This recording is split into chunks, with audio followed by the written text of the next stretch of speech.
alegria muito grande ter cada um de vocês aqui conosco e principalmente também o pastor, professor Jorge Noda, que já deu aulas aqui no seminário, pastor lá em Campina Grande, amigo da missão. Então, é um prazer, um privilégio muito grande tê-lo aqui conosco.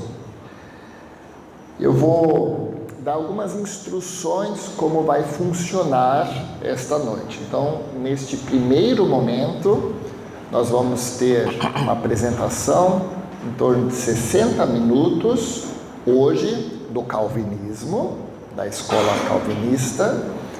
Depois nós vamos ter um breve intervalo de 10 minutos e após o intervalo nós vamos ter uma conversa entre o professor Alexandre Magno, que vai estar aqui depois, já está aqui no nosso meio, com o pastor Jorge Noda, em torno de 30 minutos, e ao final, dependendo do horário, nós vamos ainda responder algumas poucas perguntas. Só que essas perguntas vocês precisam enviar para a gente por WhatsApp, tá? Nós não vamos abrir aqui para fazer as perguntas em plenário. Vocês vão mandar por WhatsApp para a gente vai concentrar os temas principais e aí na parte final vamos estar apresentando essas perguntas aos nossos debatedores palestrantes aqui. Então, quem é do seminário é muito fácil, o WhatsApp é o WhatsApp da secretaria, da Lília, tá? Vocês podem mandar direto para o seminário, para a secretaria acadêmica, e lá nós vamos estar recebendo. Quem não é do seminário, não tem esse número aí registrado, por favor, anota o seguinte número, é o 99-387-2103. Vou repetir, 99-387-2103. 83, o DDD. Então, 99-387-2103.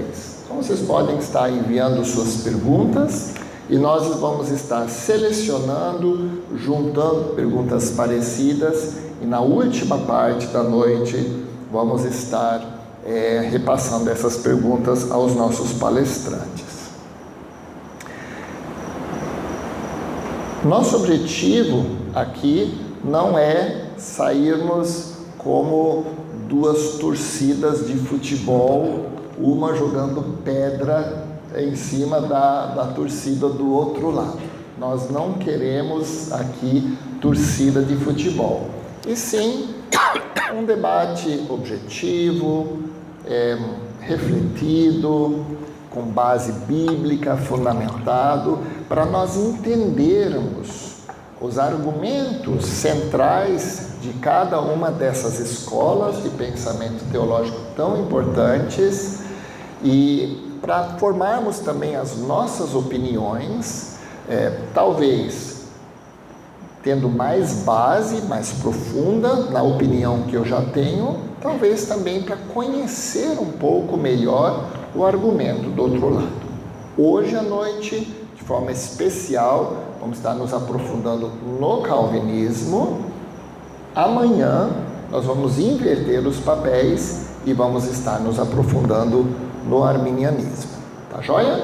Então eu gostaria de começar com uma oração e eu vou convidar aqui o Sérgio para fazer essa oração conosco. Sérgio Ribeiro, presidente da nossa missão. Sempre uma alegria tê-lo conosco. A gente começa hoje com a oração calvinista ou arminiana. Oração. Senhor, que bom estarmos aqui. Te agradecemos porque dos dois lados temos pessoas piedosas, servos do Senhor, Amém. que com amor, com dedicação, dedicam as suas vidas para que Jesus seja glorificado, que o seu Evangelho possa chegar a todos os povos da terra. E pedimos que o Senhor nos ajude para que as nossas posições nas questões periféricas do Evangelho não causem dissensões, fissuras, uma coisa tão preciosa que é a unidade do corpo de Cristo. Amém, Senhor. Louvamos porque o Senhor nos dá liberdade de termos convicções na periferia que divergem entre os outros irmãos. E nos lembramos daquilo que Paulo disse: devemos ter firmes convicções. Amém. E firmes convicções no Evangelho, na essência do Evangelho, nos fundamentos da nossa fé. Nos ajuda a isso, Senhor. Que não venhamos brigar pelas coisas que não vale a pena brigar, mas que possamos, ó Deus, sermos cada vez mais convictos na essência do Evangelho, nos fundamentos do Evangelho, nas verdades do Evangelho. Te louvamos pelas manifestações maravilhosas da Tua graça sobre as nossas vidas. Amém. É por causa da Tua graça que aqui estamos. Nos dá um momento, hoje e amanhã, muito abençoado e edificante, em nome de Jesus. Amém. Amém. Com alguns avisos ainda, vamos ter um intervalo após a palestra. Temos aqui fora, na entrada, o pastor Misael está com alguns livros que estão à venda. Quem se interessar, está convidado a dar uma olhadinha. São livros temáticos que se encaixam com aquilo que estamos fazendo hoje e amanhã. Além dos livros, também existem as camisetas do seminário. Eu estou de garoto propaganda hoje aqui. Se alguém se interessar, as camisas estão ali à disposição também. E por fim, o pessoal aí das mídias sociais, do Instagram, nós colocamos um filtro lá no Instagram. Quem quiser, a Maíra falou assim: quem sabe o que é filtro no Instagram vai saber usar. E quem não sabe, não adianta nem explicar, porque eles não vão usar, tá bom? Então tem um filtro lá, quem quiser usar, pode usar, e vocês nos ajudam dessa forma. E por fim, temos a cantina dos nossos formandos. Se você quiser depois no intervalo comer um lanchinho gostoso, tomar alguma coisa, você ainda ajuda os formandos também. Então, pastor Jorge Noda, a palavra está contigo.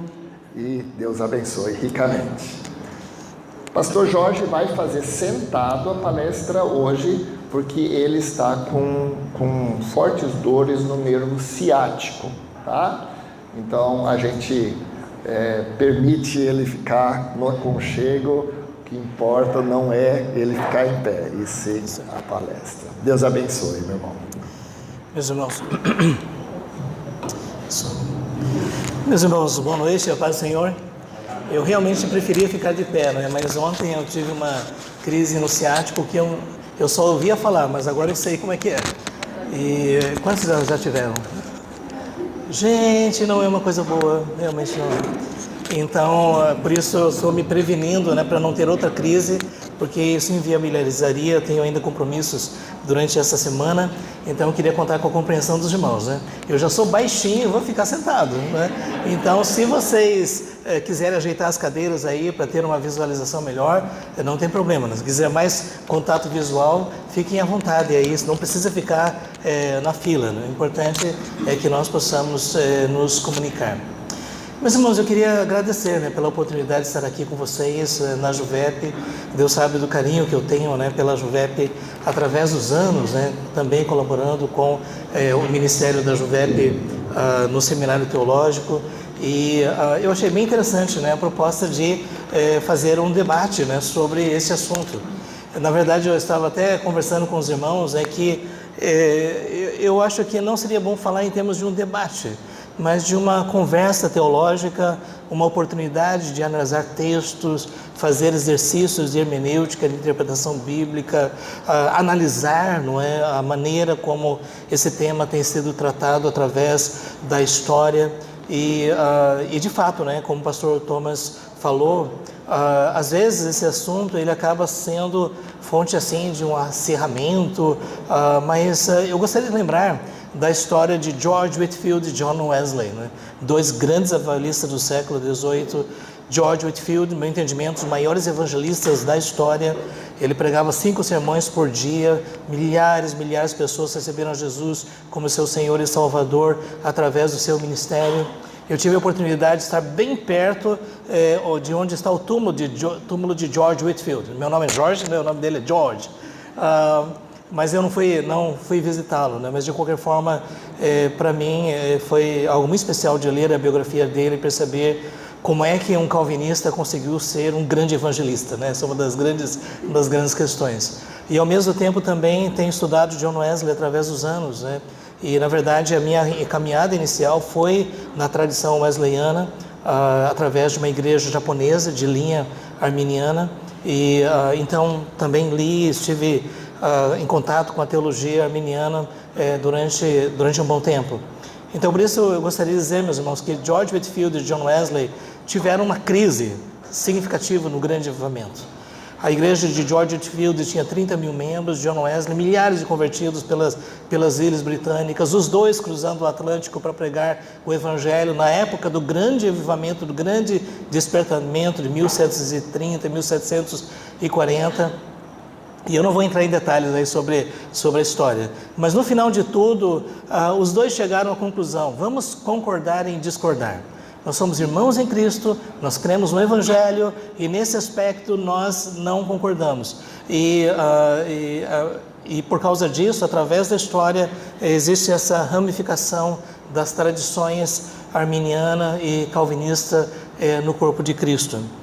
E eu creio que existem representantes de ambos os lados na história que demonstraram a sua fidelidade ao Evangelho, o seu zelo missionário, a sua busca pela santificação, o desejo de glorificar a Deus. E é por isso que eu concordo com o Dr. Lloyd Jones, que este é um assunto em que nós devemos dizer: primeiro, nós estamos aos pés da cruz. Nós cremos que Jesus morreu por nós, Ele pagou pelos nossos pecados, que através do arrependimento e da fé em Jesus nós temos a certeza da salvação e que estamos indo para o céu, e lá vamos estar todos lá, todos aqueles que se arrependeram e creram em Jesus vão estar lá na presença do Senhor, lavados pelo sangue do Cordeiro. Isso é tremendamente importante. Eu tenho irmãos queridos, amigos arminianos, e também alguns calvinistas extremados que eu não gosto muito, mas tenho também. Então, e é por isso que para mim é uma oportunidade assim especial de estar aqui com vocês. E eu estava pensando, né, assim, que a proposta que nós recebemos é: explique o universo e dê 2 exemplos. Como é que você lida com uma questão dessa, né? Porque nós temos aí 2000 anos de discussão exegética, teológica, filosófica, e ainda hoje o debate está rugindo. Basta você colocar esse tema na internet, basta ver as publicações gigantescas e volumosas que têm sido publicadas em relação a isso. Por isso eu fiquei pensando, como é que a gente pode lidar com um tema desses com uma certa medida de justiça e que possa representar de uma forma significativa a posição que eu represento, que é o calvinismo. E aí eu tomei a decisão de simplesmente nós lermos textos bíblicos e fazermos considerações. Ultimamente é isso que eu estou fazendo. Então, eu não sei se você conhece o Logos, né? E tem sido uma ferramenta muito útil para mim. E eu sei que muitos de vocês estão lá longe, não sei se vocês vão conseguir visualizar, né? Mas será que conseguem ler daí? Ok. E, gente, dada a vastidão do assunto, eu gostaria de focalizar num texto bíblico e, a partir desse texto bíblico, fazer algumas considerações, né? E recentemente eu estive ministrando num seminário teológico sobre a carta de Paulo aos Romanos, né? Nós encerramos ontem, e eu sou muito feliz, gente, porque pela primeira vez eu cheguei ao capítulo 16 da carta aos Romanos, né? Eu nunca tinha conseguido isso até então. E aliás, né, aqueles que quiserem, depois nós vamos disponibilizar, né, como um curso para aqueles que quiserem ver a carta de Romanos em 4 breves lições de 3 horas, né, mais ou menos. Mas, e estudando Romanos, para mim foi importante novamente lidar com o texto bíblico, e eu sei que especialmente esse texto que nós temos aqui está no coração de toda a discussão. Aliás, as principais ideias estão aqui. E é por isso então que eu gostaria de começar lendo o texto de Romanos capítulo 8, versículos 28 a 30, lembrando, né, que quando o apóstolo Paulo escreveu a sua tese da justificação pela fé, ele viu a necessidade de demonstrar a culpabilidade de todos os seres humanos e ao mesmo tempo demonstrar que o sacrifício de Cristo foi a demonstração da justiça de Deus, uma justiça de Deus que foi anunciada no Antigo Testamento, essa justiça que é experimentada pelo Espírito Santo que vem habitar em nós, e através dessa justiça nós percebemos que aquilo que Deus fez foi em cumprimento às promessas que Deus já havia feito no passado. E nós temos essa questão de Adão e Cristo, Adão como representante da raça humana, Cristo como representante da nova raça, e a partir daí também a nossa união com Ele e a nossa experiência de uma nova vida, morrendo para o passado e vivendo em novidade de vida pelo poder do Espírito Santo. E no capítulo 8, então, o apóstolo Paulo, é interessante que ele lida com a importância do Evangelho para enfrentar a tribulação, a luta, o sofrimento. E nós devemos lembrar, que dali a poucos anos, depois que Paulo escreveu, algumas pessoas estimam, não há uma conclusão definida, mas talvez 57, 58, alguns até 60 depois de Cristo, só lembrando que poucos anos depois o imperador Nero iria desatar uma violenta perseguição contra os cristãos, e segundo a tradição, Paulo e Pedro foram martirizados em Roma, debaixo do governo de Nero. Então vocês podem imaginar como esta mensagem ela foi importante, ela foi significativa.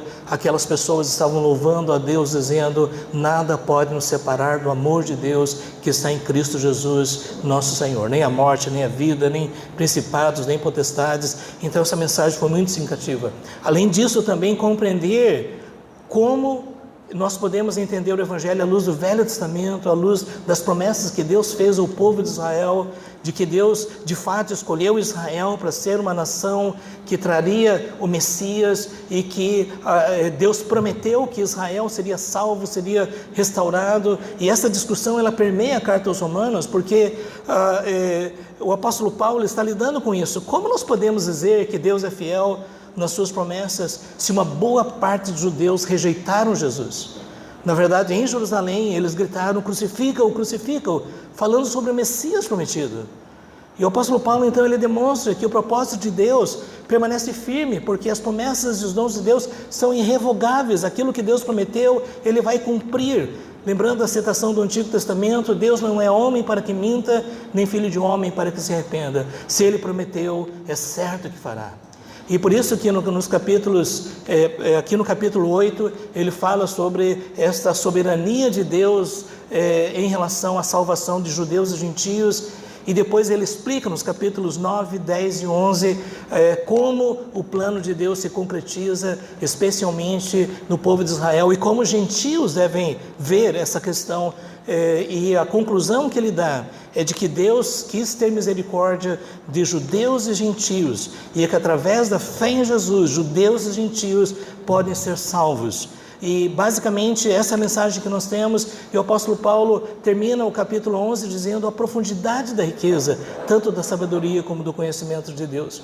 E eu concordo com alguns exegetas que Paulo não está dizendo que nós temos que simplesmente dizer é mistério e não buscar compreensão, mas que nós devemos buscar compreensão ao máximo da nossa capacidade, para finalmente dizer: eu reconheço que eu posso chegar até aqui, mas eu não consigo transcender, e eu reconheço que Deus é infinitamente mais sábio, mais poderoso do que eu sou, e portanto me coloco no meu lugar, reconhecendo as minhas limitações. Isso me parece um pouco com aquilo que Jó disse, diante do seu sofrimento e de tudo que Deus permitiu na vida dele, e ele disse, eu falei de coisas que não entendia, maravilhosas demais para mim. E ao mesmo tempo ele pôde dizer: bem sei que tudo podes, e nenhum dos teus planos pode ser frustrado. Então, gente, dentro desse contexto, eu gostaria de começar lendo o texto de Romanos capítulo 8, a partir do versículo 28. Eu queria pedir que até o pessoal me ajudasse em relação ao tempo, tá? Sabemos que todas as coisas cooperam para o bem daqueles que amam a Deus, daqueles que são chamados segundo o seu propósito. Porquanto aos que de antemão conheceu, também os predestinou para serem conformes à imagem de seu Filho, a fim de que ele seja o primogênito entre muitos irmãos. E aos que predestinou, a esses também chamou. E aos que chamou, a esses também justificou. E aos que justificou, a esses também glorificou. Eu sou ciente de que muitas pessoas entendem que esse texto aqui não está falando sobre salvação individual, mas está falando sobre o plano de Deus em relação a Israel como uma entidade coletiva, e os gentios que são salvos através da fé.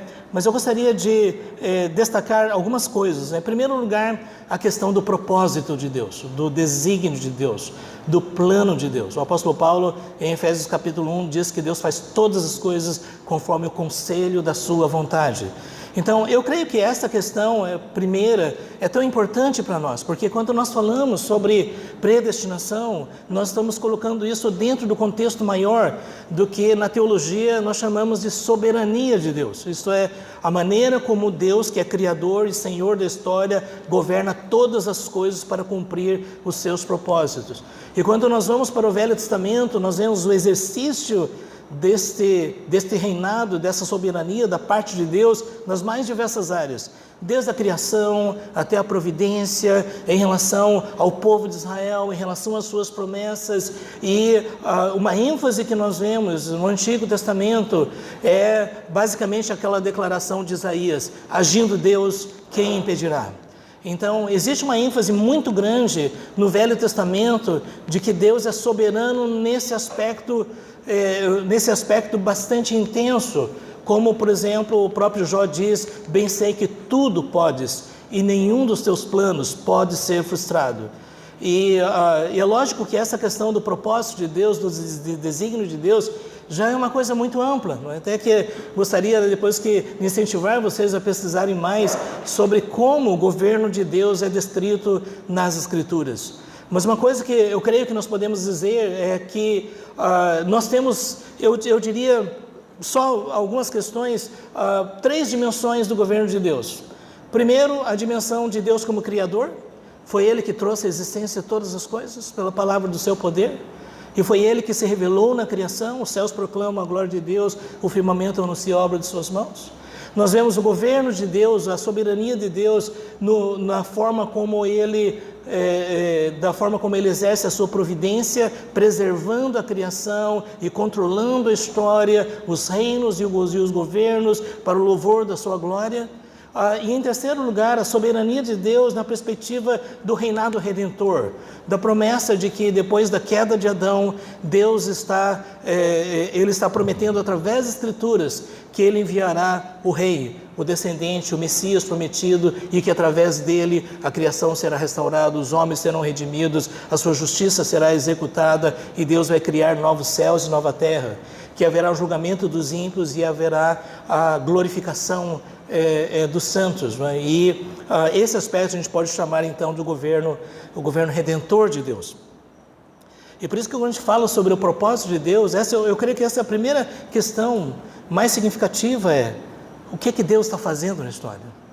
E é lógico que quando nós falamos sobre o governo de Deus, imediatamente surge a questão de como é que nós participamos disso. Porque, por exemplo, pouco antes o apóstolo Paulo diz: todas as coisas cooperam para o bem daqueles que amam a Deus. E aqui está a nossa resposta ao amor de Deus e daqueles que são chamados segundo o seu propósito. E aqui nós temos então Deus que chama pessoas para cumprir o propósito que Ele mesmo determinou. E nesse aspecto, eu gostaria de enfatizar que tanto no ministério de Jesus como nas cartas e até Apocalipse, nós vemos essa realidade da soberania de Deus, trazendo o Messias e operando grandes sinais na morte e ressurreição de Jesus, e através da dádiva do Espírito Santo, a edificação da igreja, a proclamação do Evangelho até aos confins da terra. Então, e uma grande questão que é discutida aqui é como é que nós relacionamos o propósito de Deus com a nossa responsabilidade. E essa é a grande discussão. E até gostaria de recomendar, lógico, um livro calvinista, mas o livro de Donald Carson, um estudo sobre o Evangelho de João, soberania divina e responsabilidade humana. E, gente, eu não quero esconder que eu sou um grande admirador de Donald Carson. Para mim, é um dos maiores exegetas da história. Tive a oportunidade de conhecê-lo pessoalmente, né? Eu até costumo dizer que eu recebi uma bronca dele, porque eu comecei a fazer perguntas: o que o senhor pensa de tal movimento, de tal pessoa e tudo mais? Ele disse: eu não quero conversar sobre essas coisas. E para mim foi algo muito especial, né? Um homem de Deus, temente ao Senhor, humilde, um estudioso, e tudo que ele escreve a partir da análise, no meu entendimento, séria dos argumentos, da literatura e tudo mais. Então, gostaria de incentivá-los, né, a ter contato com esta literatura. Mas então, gente, desde já uma coisa que eu gostaria de dizer é que neste debate sobre arminianismo e calvinismo, muitas pessoas entendem que o calvinista diz Deus é soberano e o homem não tem nenhuma participação. E que o arminianismo ensina que o homem tem a participação e Deus, em alguns aspectos, abre mão da sua soberania, especialmente na área da liberdade da vontade. E eu queria dizer, gente, que essa super simplificação não corresponde à realidade nem na ala arminiana, nem na ala calvinista. Porque na ala arminiana, os arminianos bons que eu conheço reconhecem a soberania de Deus. E são enfáticos em relação ao governo de Deus, a maneira como ele age na história, que no entendimento arminiano o governo de Deus inclui respeitar as nossas decisões livres, né? E na perspectiva chamada calvinista, todos os grandes defensores do chamado calvinismo, e queria dizer desde já que isso não vem de João Calvino, apesar de ser chamado de calvinismo, né? Muito antes dele, muitas pessoas já discutiram essas questões, mas vocês vão perceber, por exemplo, nas declarações de Martinho Lutero, o reformador, do próprio Calvino, nas declarações oficiais das igrejas reformadas, declaração de fé de Westminster, a declaração de Savoia, a declaração de Heidelberg, todos eles enfatizam que Deus leva a sério a responsabilidade humana e as escolhas humanas. É por isso, desde já, que eu gostaria de dizer, gente, que calvinistas não defendem a tese de que o ser humano não é responsável diante de Deus. E é por isso que quando se fala sobre livre-arbítrio, nós devemos dizer desde já que não é correto dizer que um calvinista acredita que o ser humano é uma marionete, que Deus puxa os fios para fazer aquilo que ele quer. E nesse aspecto, gente, o tempo está passando. Nesse aspecto, uma coisa que eu tenho dito para os nossos irmãos no seminário é: quando nós paramos para pensar que o nosso Deus, Ele é o Criador do universo, que Ele trouxe à existência todas as coisas, que esse universo, ele é imenso. Na verdade, se você quiser viajar na primeira estrela depois do Sol, você vai ter que viajar durante 4 anos, a 300 mil quilômetros por segundo. E se você quiser atravessar a Via Láctea, você vai ter que existir durante 100 mil anos para atravessar a Via Láctea. Mas que a Via Láctea é somente uma galáxia, entre dezenas de bilhões de galáxias, cada uma delas com dezenas de bilhões de estrelas. Então nós estamos falando num universo imenso. E a não ser que você acredite, né, nos Vingadores, que fazem... Você abre um portal dimensional e você vai para o outro canto do universo. Gente, diante disso, quem somos nós? Mas a Bíblia diz: quem é o homem para que dele te lembres? O filho do homem para que o visites. No entanto, fizeste o pouco menor do que Deus, de glória e de honra o coroaste. Deus criou o ser humano com dignidade, com responsabilidade, para ter um relacionamento pessoal com Ele. Isso deve ser levado a sério. Mas ao mesmo tempo, nós devemos lembrar que o conhecimento de Deus é infinito e nós somos finitos. Pense em uma parede dessas aqui, toda ela branca, e você coloca um pontinho escuro eu ia dizer pontinho negro, né? Mas é um pontinho escuro ali na parede de 1 milímetro, não é? O que você está vendo? Alguns vão dizer: eu estou vendo um pontinho escuro, não é? Mas seria mais exato dizer: eu estou vendo uma parede branca. Como um pontinho escuro? O fato é que esse pontinho escuro é uma parte muito maior do que o nosso conhecimento.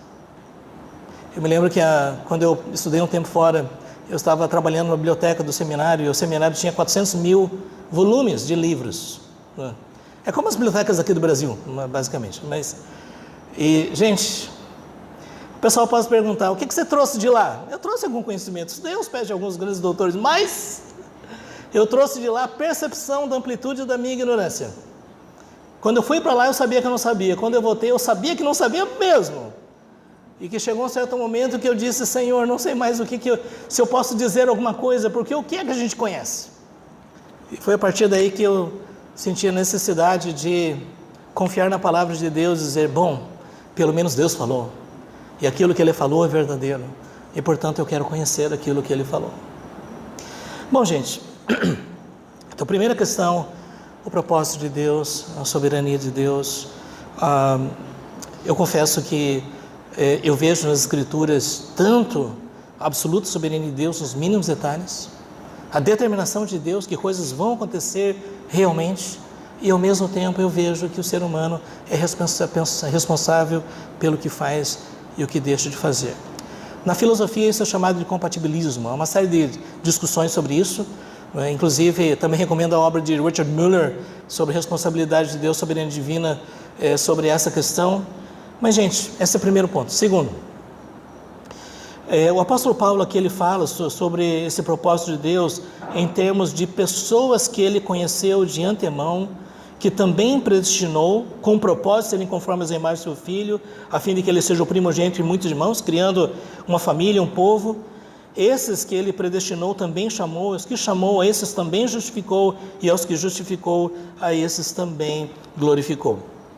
E aí eu gostaria de dividir isso nessas expressões. Primeiro, os que de antemão conheceu. Segundo, predestinou. Terceiro, chamou. Quarto, justificou. E quinto, glorificou. E eu gostaria de mencionar algumas questões. Penso aqui que eu vou abrir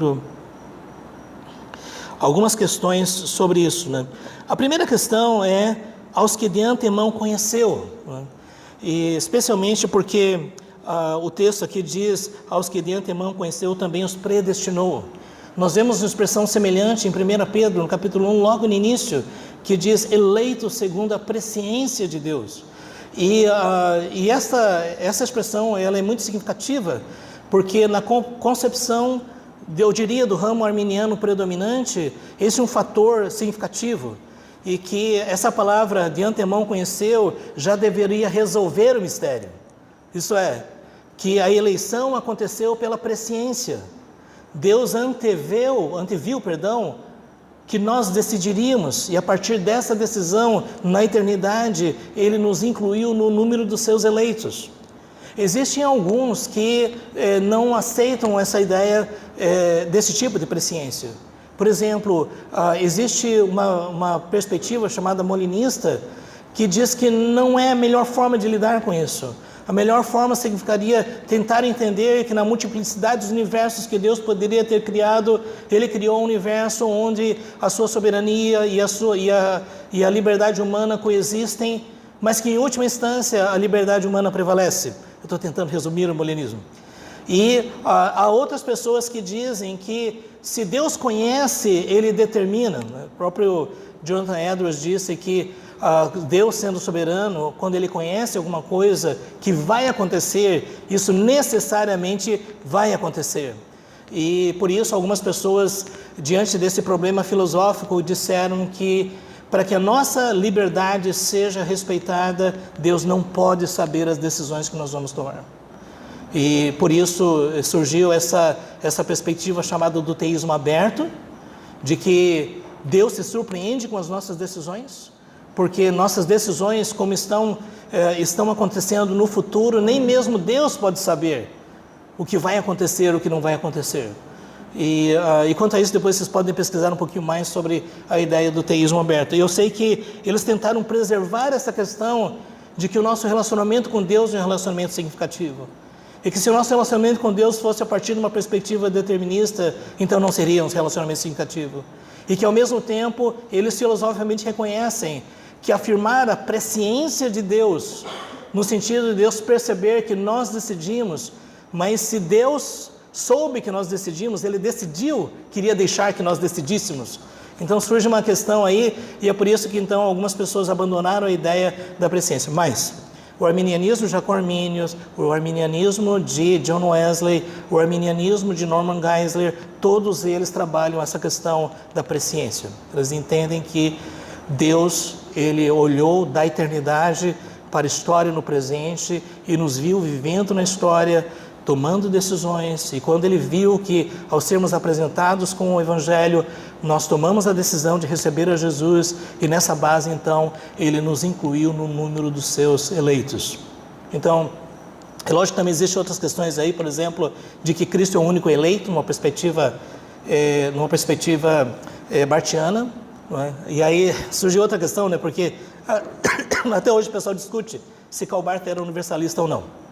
Mas e outras pessoas, né, que definem essa questão não em termos de presciência, mas em termos de que Deus elegeu o povo, e cada um que voluntariamente se une ao povo, então pode ser chamado de eleito. Okay?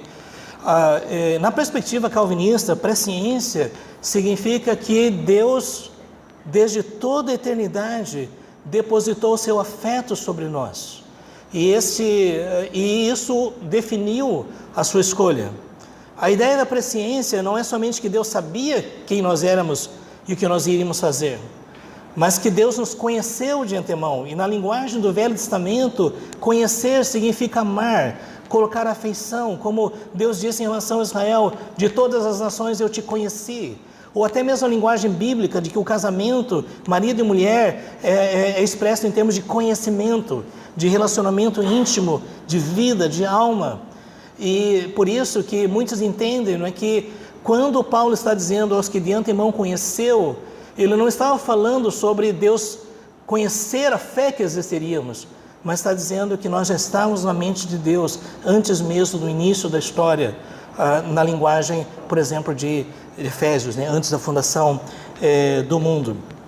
Há uma série de questões aí, gente, mas eu gostaria somente de ler aqui um texto para vocês.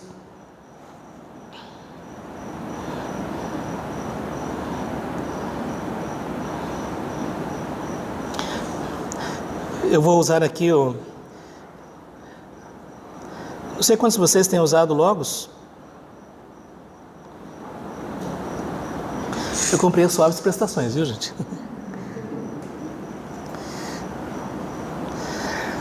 Pedro, apóstolo de Jesus Cristo, aos eleitos que são forasteiros da dispersão no Ponto, Galácia e tudo mais, eleitos segundo a presciência de Deus Pai, em santificação do Espírito, para a obediência e aspersão do sangue de Jesus Cristo, graça e paz vos sejam multiplicadas.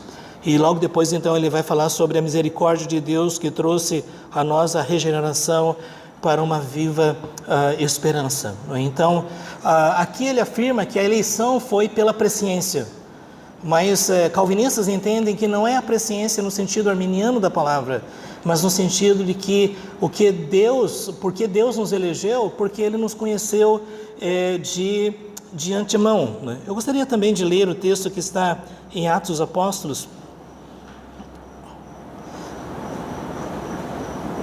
Atos dos Apóstolos, capítulo 2. O apóstolo Pedro, né, depois do Pentecoste, na sua pregação, ele diz, né, que o derramamento do Espírito Santo é algo que era um cumprimento da profecia do profeta Joel, né, que diz: derramarei do meu Espírito sobre toda a carne. É um acontecimento escatológico, e acontecerá que todo aquele que invocar o nome do Senhor será salvo. E aqui depois ele diz: varões israelitas, atendei a estas palavras: Jesus o Nazareno, varão aprovado por Deus diante de vós, com milagres, prodígios e sinais, os quais o próprio Deus realizou por intermédio dele entre vós, como vós mesmos sabeis. Sendo este entregue pelo determinado desígnio e presciência de Deus, vós o matastes, crucificando-o por mãos de iníquos. E aqui nós temos uma questão interessante, gente, porque nós vemos tanto a responsabilidade humana quanto a soberania de Deus. Desde quando Deus determinou que iria sacrificar o seu Filho no lugar de pecadores? A Bíblia diz que o Cordeiro foi imolado antes da fundação do mundo, que o propósito da aliança de Deus já estava no coração de Deus, mesmo antes da criação, no contexto antes da fundação do mundo, e que Jesus foi entregue pelo determinado desígnio e presciência de Deus, né? Não sei se alguns de vocês já têm visto grego, só uma questão que eu gostaria de destacar aqui. Observe, essa expressão, o determinado, é algo definido, é algo delimitado, é algo demarcado por fronteiras, não é? A expressão orizo. E o desígnio aqui, bule, E muitos entendem, né, que em termos de etimologia, bule tem uma conotação muito mais determinante do que, por exemplo, telema ou vontade. E também nós temos aqui prognosei, que é presciência de Deus. Então o que nós temos aqui é que o sacrifício de Cristo, ele aconteceu na história porque Deus havia determinado que isso iria acontecer. E isso está de acordo com o seu propósito e de acordo com a sua presciência.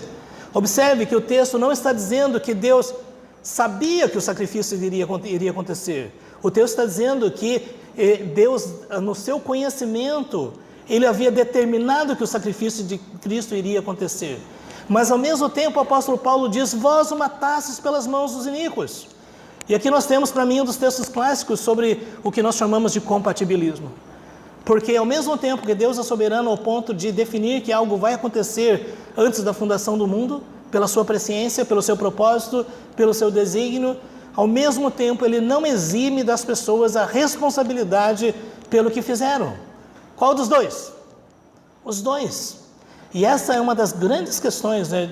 James Packer, no seu livro Evangelização e Soberania de Deus, ele lida com essa questão, até usando a expressão antinomia, né? Não no sentido de anti-lei, ou liberalismo, mas no sentido de que existem certos conceitos na Bíblia que você não encontra uma conciliação lógica absoluta, mas que duas verdades podem ser verdades verdadeiras, ainda que não totalmente conciliáveis na razão humana. E uma dessas verdades é que Deus é soberano e que nós somos responsáveis.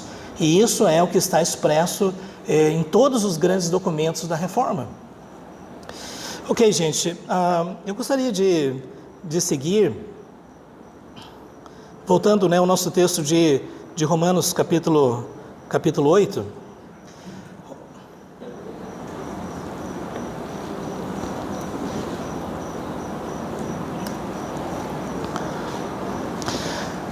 Então, primeiro, nós falamos sobre a questão dos que de antemão conheceu. Então, na perspectiva calvinista, o entendimento não é de que Deus olhou para o futuro, é porque a percepção de Deus na teologia, muitos concordam, não é uma percepção de Deus olhar para frente, mas é que na percepção dele toda história é um presente, porque ele é infinitamente onisciente. E que então nessa percepção de Deus, ele nos viu nos acontecimentos da história e viu que nós fomos expostos à pregação do Evangelho, e nessa base então, com base na escolha que nós fizemos, ele nos elegeu antes da fundação do mundo. Na percepção calvinista, que antes da fundação do mundo, Deus olhou para nós e nos amou, e nos escolheu, e nos justificou, e assim por diante. Então essa é a percepção, a abordagem chamada calvinista. A segunda questão é sobre predestinação. Chegou, né, a palavra? Predestinação. Todos concordam, né, que a palavra proorigem significa destinar de antemão. Então, quanto a isso não há discussão. Inclusive, o próprio R.C. Sproul disse que todos acreditam na predestinação. Ok? Por quê? Porque está na Bíblia. A Bíblia diz predestinação. Só que alguns acreditam que é predestinação baseado na presciência, outros acreditam que é predestinação incondicional. Então são duas formas de perceber isso, mas de qualquer forma é uma expressão bíblica. Por isso eu gostaria de dizer, gente, tome cuidado com alguém que diz que predestinação é uma doutrina do diabo, né? De vez em quando a gente vê pessoas, e às vezes essas pessoas não leram a Bíblia, essas pessoas não conhecem a história, e elas são capazes de dizer coisas absurdas. Mas dito isso, gente, a expressão predestinação é uma expressão bíblica. E como nós devemos entender, então? É que Deus realmente determina que as coisas vão acontecer? Ou que as coisas são contingentes, isso é, podem ou não podem acontecer, e Deus decide a cada momento se Ele vai permitir ou não vai permitir que certas coisas aconteçam. E é interessante que essa expressão predestinação, ela é usada no sentido de um propósito, para serem conformes à imagem do seu Filho. E até uma discussão que existe é se há uma distinção entre eleição e predestinação. O que nós podemos dizer é que a palavra eleição significa que você vai para o supermercado e você tem laranjas, maçãs e morangos, e você escolhe morangos, uma coisa assim. Ou que de todas as maçãs que existem você escolhe algumas e você não escolhe outras. E esse é o conceito de escolha, mas e a segunda questão é o que é que eu vou fazer com a maçã? Eu vou fazer uma torta de maçã. Então, você predestinou aquela maçã para ser uma torta, não é? Então, talvez aí uma forma de tentar lidar com essa questão. O fato é que Deus nos predestinou para serem conformes à imagem do seu Filho, a fim de que Ele seja o primogênito entre muitos irmãos. E aqui está a questão da relação da predestinação com Cristo. O propósito de Deus é que nós sejamos semelhantes a Ele. O apóstolo Paulo, em Colossenses, disse que a luta dele era apresentar todo homem perfeito em Cristo, que o alvo da santificação é alcançar a absoluta maturidade em Cristo, e que depois de tudo, na glorificação, nós vamos ser semelhantes a Cristo, e que nós fazemos parte dessa grande família de todos aqueles que Ele predestinou. Eu gostaria de ler aqui, lógico, o texto bem conhecido de Efésios capítulo 1. Bendito Deus e Pai de nosso Senhor Jesus Cristo, que nos tem abençoado com toda sorte de bênçãos espirituais nas regiões celestiais em Cristo, assim como nos escolheu nele antes da fundação do mundo, para sermos santos e irrepreensíveis perante Ele, e em amor nos predestinou para Ele, para a adoção de filhos, por meio de Jesus Cristo, segundo o beneplácito da sua vontade, para o louvor da glória da sua graça, que Ele nos concedeu gratuitamente no amado. E, gente, até eu queria dizer para o pastor Thomas que em breve eu vou estar oferecendo um curso de Efésios, mas tudo bem, mas... aqui o apóstolo Paulo diz que ele nos escolheu, e muitos estudiosos dizem que Paulo na verdade não está falando nada mais do que Deus escolheu a nação de Israel, e que depois os gentios vieram e creram nele. Mas já outras pessoas entendem que Paulo está dizendo que Deus escolheu pessoas antes da fundação do mundo, com esse propósito de sermos santos e irrepreensíveis perante Ele, e que a predestinação aconteceu por amor, para que Deus nos adotasse como seus filhos por meio de Jesus Cristo, e que Deus fez isso segundo o beneplácito de sua vontade. A palavra beneplácito significa a expressão, deixa eu só mostrar aqui.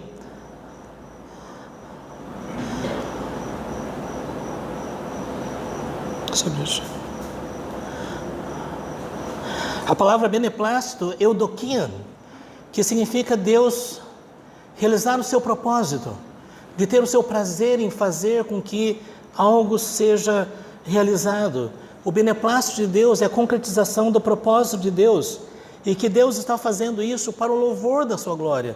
O apóstolo Paulo, lá em Romanos capítulo 11, no final diz: porque dele, por meio dele e para ele são todas as coisas, a ele pôs a glória eternamente. Então, a ideia é de que a predestinação, ela acontece porque Deus quis, e ela acontece com o propósito de Deus ser glorificado. E é por isso que quando algumas pessoas dizem, não, como é uma questão de presciência, então Deus previu que eu iria escolher, e nessa base Ele me incluiu entre os eleitos, e nessa base então Ele quis, e por isso que arminianos dizem que Deus exerce a sua soberania no sentido da gente simplesmente decidir.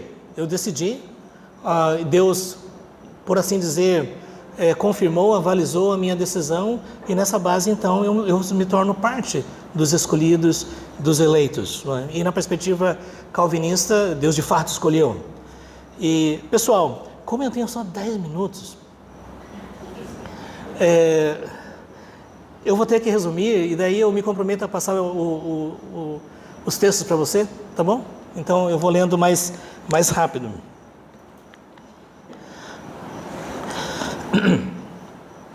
Então, gente, sobre essa questão da predestinação, o apóstolo Paulo, por exemplo, fala: tudo suporto por causa dos eleitos. Paulo, servo de Deus e apóstolo de Jesus Cristo, para promover a fé que é dos eleitos de Deus. Então, desde já, gente, a palavra eleitos, ela é uma expressão bíblica, mas arminianos dizem que isso é uma designação como se fosse povo de Deus, não necessariamente que identifica indivíduos, mas que descreve a realidade do povo como um todo. Mas observe, por exemplo, aqui em Tito 1:1-3, e o pleno conhecimento da verdade, segundo a piedade, na esperança da vida eterna, que o Deus que não pode mentir prometeu antes dos tempos eternos e em tempos devidos manifestou a sua palavra mediante a pregação que me foi confiada por mandato de Deus, nosso Salvador. Mas em Colossenses diz, revestivos como eleitos de Deus, santos amados. E gente, eu sei que muitas vezes as pessoas dizem que em nenhum lugar da Bíblia é afirmado que Deus escolheu pessoas para salvação, né? Os arminianos sabem que isso não é verdade, né? Essa expressão existe, mas ela é interpretada de uma forma diferente, né? Então eu gostaria de ler aqui em 2 Tessalonicenses, capítulo 2,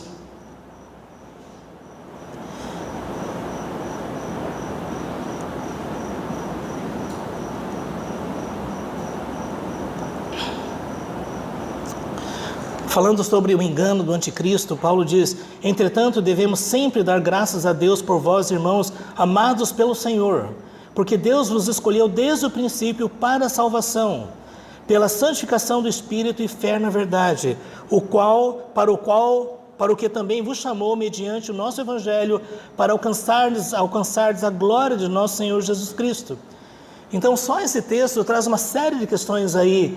Primeiro, essa questão dos amados do Senhor. A Bíblia fala, né, em Romanos, aqueles que amam o Senhor, mas nesse caso aqui nós temos amados pelo Senhor. Deus vos escolheu desde o princípio. Novamente a linguagem do apóstolo Paulo, não é? Deus nos escolheu a partir da nossa fé, ou Ele nos escolheu porque Ele quis? E a santificação do Espírito, muitos entendem que está falando sobre a regeneração soberana de Deus, que provoca a nossa resposta em arrependimento e fé na verdade. E isso como resultado do chamado do Evangelho, que esse chamado não é somente a evangelização, venham todos, mas também é um chamado para a salvação de forma eficaz. Para alcançardes a glória do nosso Senhor Jesus Cristo, este é o propósito.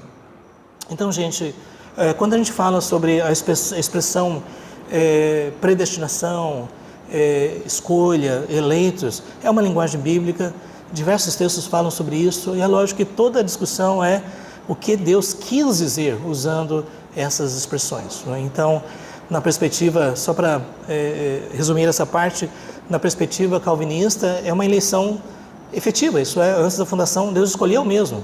E já na perspectiva arminiana, Deus escolheu prevendo que nós exerceríamos esta fé. Gente, eu preciso me adiantar aqui, em Romanos capítulo 8, voltando, né?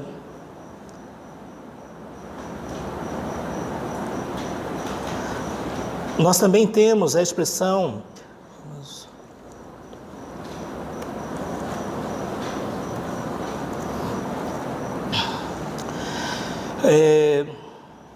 e aos que predestinou, a esses também chamou. E aqui nós temos então a teologia da vocação, a teologia do chamado. Inclusive queria recomendar a vocês um livro, né, que eu tive a oportunidade de editar sobre chamados por Deus. Não sei quantos vocês já viram esse livro, é bem interessante. Mas a teologia do chamado é uma teologia muito ampla e muito profunda. E nós temos o chamado de Deus para cumprir determinadas missões, nós temos o chamado de Deus para que pessoas cumpram seus propósitos na história, temos o chamado de Deus para exercer funções específicas dentro daquilo que Deus estabeleceu, temos o chamado para o Evangelho: vinde a mim todos vós que estáis cansados e sobrecarregados, e eu vos aliviarei. Mas na perspectiva calvinista existe um chamado que é um chamado para a salvação, e esse chamado é operado de forma eficaz, isto é, não é somente um convite, mas na voz daquele que chama existe o poder para dar nova vida, o poder para regenerar, o poder para trazer a pessoa das trevas para a luz, da morte espiritual para a vida, da escravidão espiritual para a liberdade dos filhos de Deus. Este chamado é o chamado daquele que ressuscitou Lázaro dentre os mortos. Lázaro estava morto há 4 dias, mas Jesus disse: vem para fora. E Lázaro ressuscitou. O chamado é aquele chamado que Deus diz: vivam. E é por isso que muitas vezes esse chamado é chamado de eficaz, porque ele produz regeneração, produz essa transformação sobrenatural. E, meus irmãos, aqui eu não posso me deter muito nessas questões, mas, por exemplo, Jesus disse que os mortos ouvirão a sua voz, serão chamados para a vida. Esse já é o chamado escatológico, né, para a ressurreição. Mas também o apóstolo Paulo disse que a mensagem da cruz é loucura para aqueles que se perdem. É escândalo para os judeus, mas para os que foram chamados é o poder de Deus e a sabedoria de Deus. O apóstolo Paulo diz que o homem natural não entende as coisas do Espírito, não pode entender, porque ele está em trevas, ele está na escuridão. Mas Deus nos revelou essas coisas pelo Espírito Santo que nos foi concedido. A ideia do chamado é de que quando Deus chama, Deus supera essa resistência na alma humana de morte espiritual, de rebelião, e faz com que essa pessoa ela responda voluntariamente à mensagem do Evangelho. Como assim?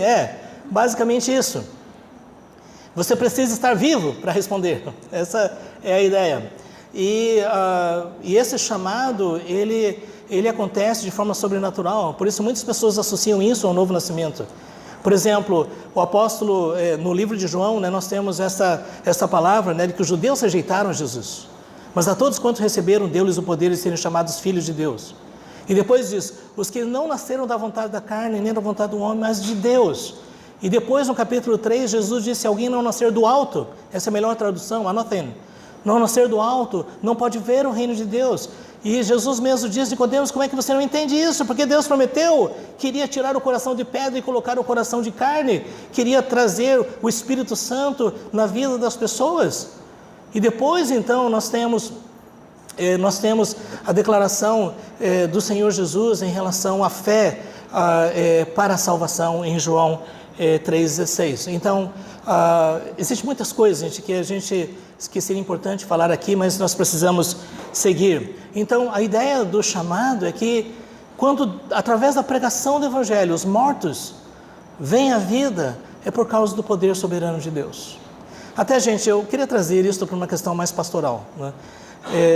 Eu queria perguntar para vocês, como é que vocês conheceram Jesus como Senhor e Salvador? Como foi a sua experiência? O que foi que aconteceu? Você se expôs ao ensino do Evangelho, você avaliou as alternativas, você verificou o mérito do cristianismo, você verificou a sabedoria da salvação pela cruz, você chegou à conclusão da sua condição de pecado, então você voluntariamente diz, eu acho que essa é uma boa escolha, eu vou me tornar crente. Foi assim que aconteceu na sua experiência espiritual? Gente, eu tenho conversado com muitas pessoas. Quando eu conheci a Jesus, ou melhor, fui conhecido, não foi assim que aconteceu. Eu estava ouvindo a pregação do Evangelho e de repente eu me vi vivo, eu me vi transformado, eu me vi sentindo a presença de Deus, o perdão de Deus. Gente, eu praticava meditação tibetana, eu estava totalmente afastado de Deus, mas através da pregação do Evangelho, eu simplesmente me vi vivo. E quando eu voltei para minha casa, eu disse, o que foi que aconteceu comigo? Eu não entendo. Depois eu fui entender que eu tinha nascido de novo. Como é que eu posso passar de alguém que praticava meditação tibetana para ser um crente em Jesus como meu Senhor e Salvador? No meu entendimento, isso é a graça de Deus, isso é o poder de Deus. Eu sei que algumas pessoas dizem que o chamado, ele acontece a partir da chamada graça preveniente. Isto é, que Deus distribuiu a todas as pessoas uma graça que os ajuda a superar o problema da culpa do pecado de Adão e da corrupção de Adão. E que essa graça chamada preveniente é aquela que nos dá as condições de dizer sim ou dizer não. Mas na perspectiva calvinista, não existe fundamentação bíblica para a graça preveniente. A ideia de que quando Deus chama eficazmente, Deus nos restaura, Deus nos traz a vida através do poder do Espírito Santo. E aos que chamou, a esses também justificou. Dá uma pena a gente seguir em frente, né? Mas, e daí você percebe, gente, que muitas vezes os arminianos dizem, mas me diga uma coisa, a Bíblia não diz, porque Deus amou o mundo de tal maneira que deu o seu Filho unigênito para que todo aquele que nele crê não pereça, mas tenha vida eterna? Agora mesmo eu estava lendo um livro de John Lennox sobre essa questão. Ele coloca, o título do livro é Fé Determinada, e a tese dele é que a fé não é determinada. E o que ele faz? Ele faz um levantamento de todos os textos bíblicos que falam sobre a necessidade de crer em Jesus. E, gente, quanto a isso, tem muitos textos. A fé vem pelo ouvir a palavra de Deus, pela graça sois salvos mediante a fé, isso não vem de vós, é dom de Deus, que nós somos justificados pela fé. A fé vem pelo... e que esta fé deve ser uma fé consciente de arrependimento, de quebrantamento, reconhecimento de quem Jesus é. Quanto a isso, nós não temos nenhum problema. Mas existe uma questão ulterior. A questão é quem crê. João 3,16 diz, porque Deus amou o mundo de tal maneira que deu o seu Filho unigênito, para que todo aquele que nele crê. É interessante, né, que no grego você vai observar todos os crentes, não que sejam convertidos, mas o que nós vemos aí é de que a salvação é dada para aqueles que creem. Portanto, quando você diz que Deus amou o mundo, esse mundo está especificado em relação àqueles que creem. E esses que creem, quem são eles? E aí, gente, eu preciso simplesmente adiantar isso, né? Mas Jesus disse, as minhas ovelhas ouvem a minha voz. Aqueles que o Pai me deu, esses virão a mim. E Jesus então mostra que, na verdade, quem crê é aquele que foi chamado por Deus, que foi aqueles que foram entregues pelo Pai ao Filho, aqueles que ouvem a voz do Senhor. Muitas vezes as pessoas dizem, quem é de Deus ouve as palavras de Deus. No contexto do Evangelho de João, quem ouve a palavra de Deus são as ovelhas que o Pai deu para o Filho. Essas virão. Inclusive Jesus disse para os líderes da sua época, vocês não creem em mim. Por quê? A resposta seria, vocês não creem em mim porque vocês não querem. Use o seu livre-arbítrio, decida crer em mim. Mas a resposta de Jesus é, vocês não creem em mim porque não são das minhas ovelhas. As minhas ovelhas ouvem minha voz. As minhas ovelhas creem em mim. No Evangelho de João, quem crê? As ovelhas que o Pai deu para Jesus desde antes da fundação do mundo. E esses então são justificados. Esses, né, que recebem de Deus a iluminação para compreender o mistério da cruz. Esses que, ao invés dos incrédulos que não conseguem enxergar a cruz, porque a cruz é loucura, mas para aqueles que foram chamados, a cruz faz sentido. Jesus morreu por mim, Ele ressuscitou, eu creio nele. E esses então têm a vida eterna. Jesus disse, as minhas ovelhas ouvem a minha voz. Ovelhas que o Pai deu para Jesus. E finalmente, aos que justificou, a esses também glorificou. E aqui nós temos então a chamada perseverança dos santos. Eu sei que muitos textos dão sugestões ou podem nos levar a crer que um verdadeiro crente nascido de novo pode perder a salvação. E John Owen, no seu trabalho A Perseverança dos Santos, em 600 páginas, ele mostrou que tem muita coisa para ser discutida aí. Mas uma questão que Jesus disse, as minhas ovelhas ninguém arrebatará das minhas mãos. O apóstolo Paulo diz, nada pode nos separar do amor de Deus que está em Cristo Jesus, nosso Senhor. E ainda que nós encontremos lá em Romanos capítulo 11, né, de que se você se orgulhar, você vai ser cortado, você vai observar que a linguagem de Jesus não é pessoas que eram e deixaram de ser, mas pessoas que demonstraram que não eram pela falta de perseverança.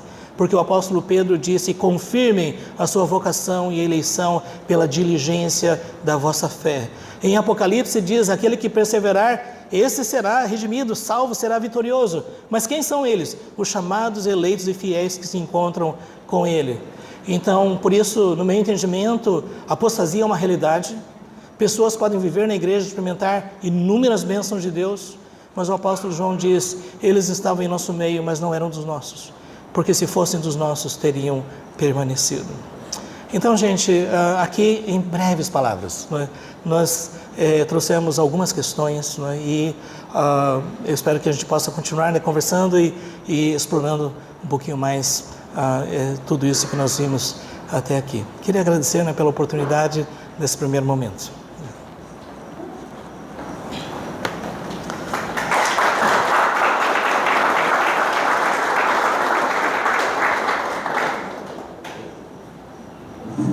Não tive tempo de trabalhar Romanos 9, mas tudo bem.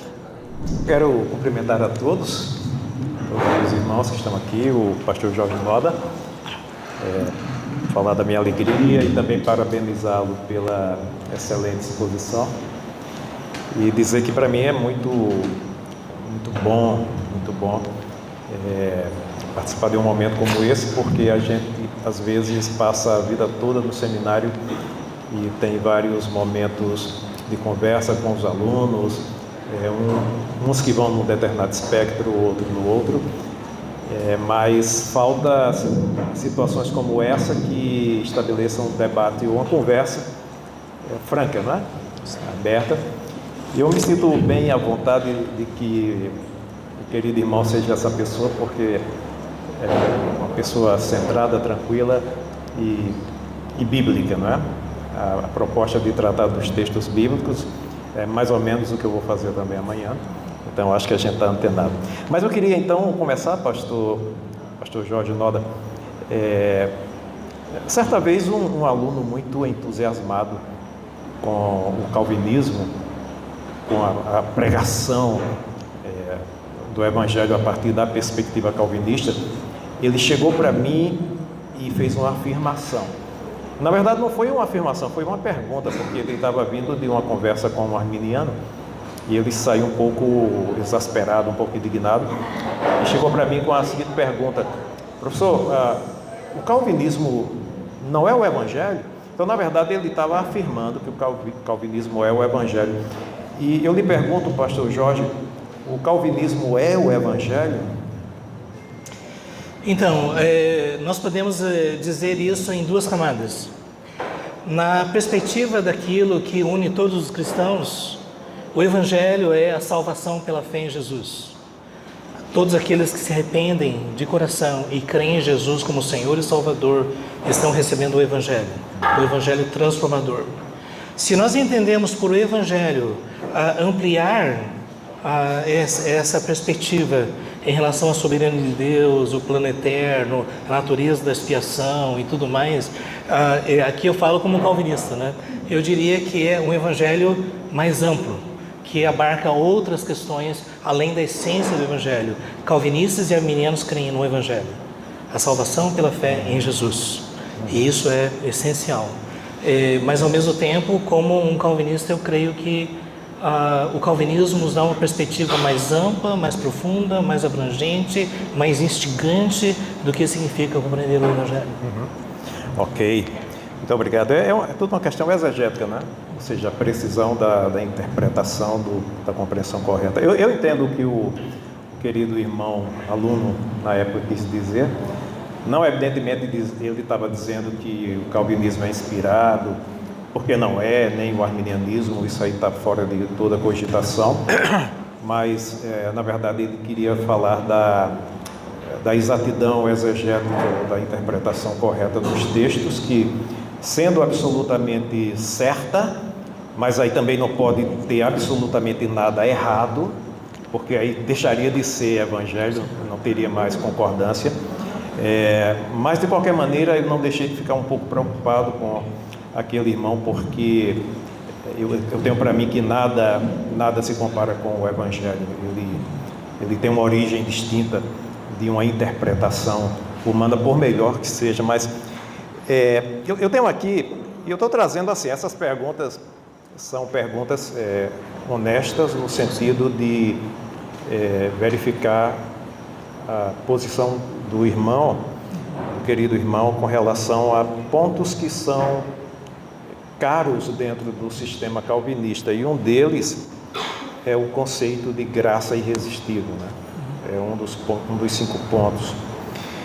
E a pergunta é a seguinte: se esse conceito de graça irresistível, se ele encontra o seu impulso inicial no livre exame da Bíblia, ou se ele é apenas o reflexo de um condicionamento lógico a partir do conceito de eleição individual.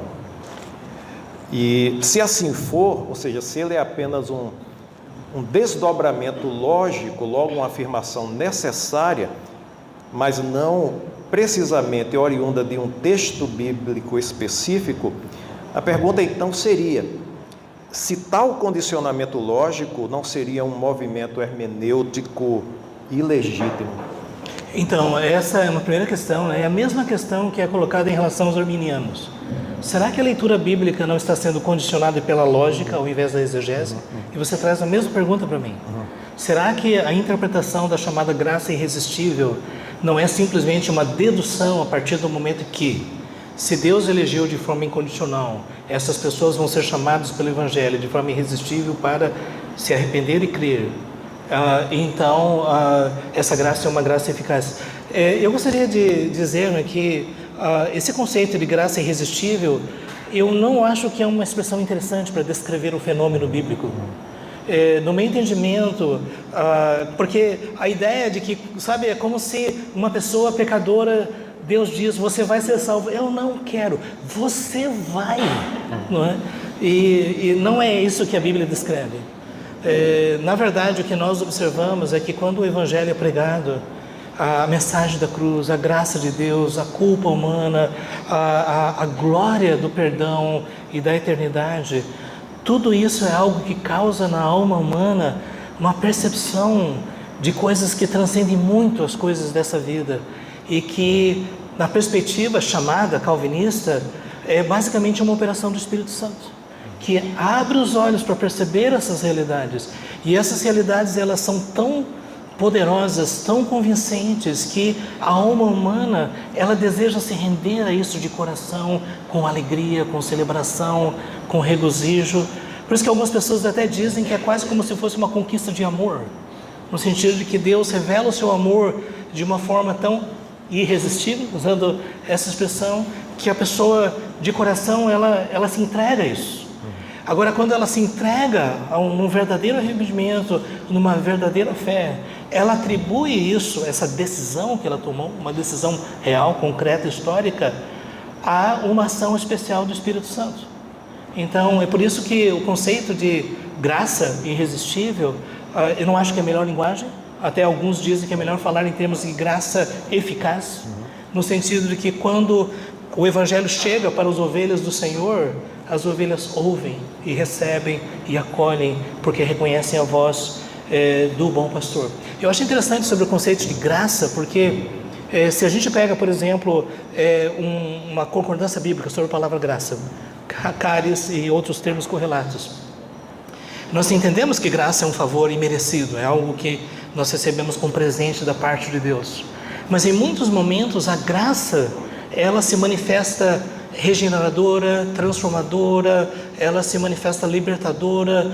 Então deixa de ser somente uma percepção de que nós recebemos um presente que não merecemos, para ser também uma ação especial de Deus na alma e no coração humano, que leva as pessoas a perceber a realidade da sua culpa diante de Deus e abre os olhos da pessoa para compreender os méritos de Cristo.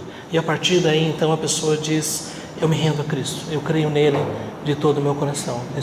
E nesse aspecto, eu não concordaria que é uma questão de uma dedução lógica. É muito mais uma tentativa de fazer justiça ao conceito de graça, onde ela ocorre e como ela é usada no decorrer da revelação bíblica. E que existe uma ação especial, eficaz, poderosa de Deus na salvação das pessoas.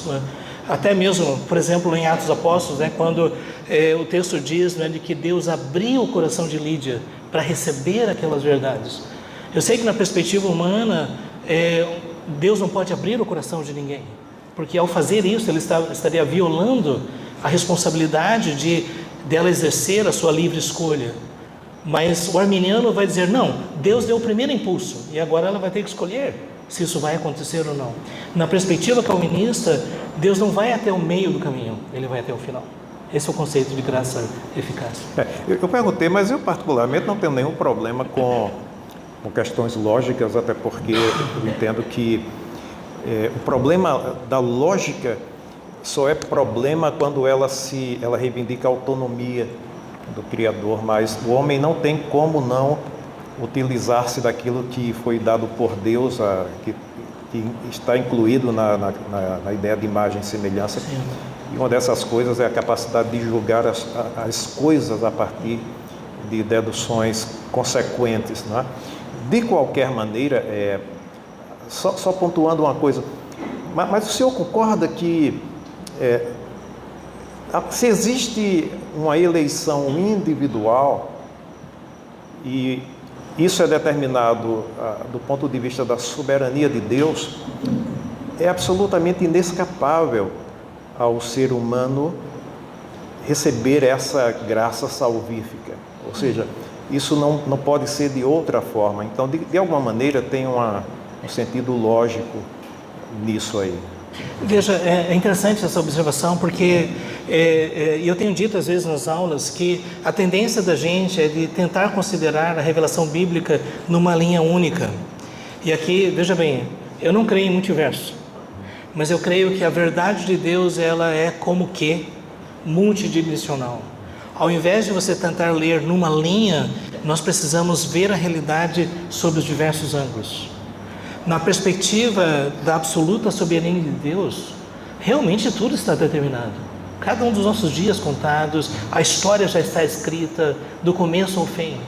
Mas na linha da história onde nós vivemos, onde nós ouvimos, onde nós falamos, onde nós reagimos, nossas escolhas são significativas. E dentro desta linha, o apóstolo Paulo diz claramente que pessoas rejeitam o Evangelho, que os judeus rejeitaram o Evangelho, que os judeus se recusaram como o próprio Jesus disse, a levar a sério as evidências inquestionáveis que Jesus deixou de que ele era o Messias prometido. E por causa dessa escolha, eles vão experimentar o juízo de Deus.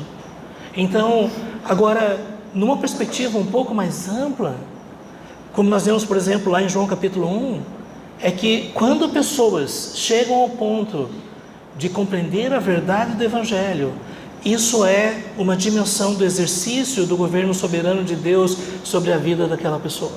E que Deus faz isso de forma eficaz. Por isso, por isso assim que às vezes eu tenho dificuldade de tentar ler as coisas como se nós estivéssemos numa única linha. Eu creio que nós podemos identificar como que linhas e ângulos e perspectivas na revelação de Deus. E que, porque Deus é Deus, realmente seria muito difícil de nós tentarmos reduzir a revelação de Deus a uma perspectiva linear. Inclusive, uma questão que vem à minha mente falando sobre a lógica, é que muitas vezes na lógica diz, se isso é verdade, aquilo não pode ser verdade. E isso parte do pressuposto da autonomia da razão humana, de que nós compreendemos verdade A, nós compreendemos verdade B, e que se a verdade A é verdadeira, logicamente a verdade B não é verdadeira.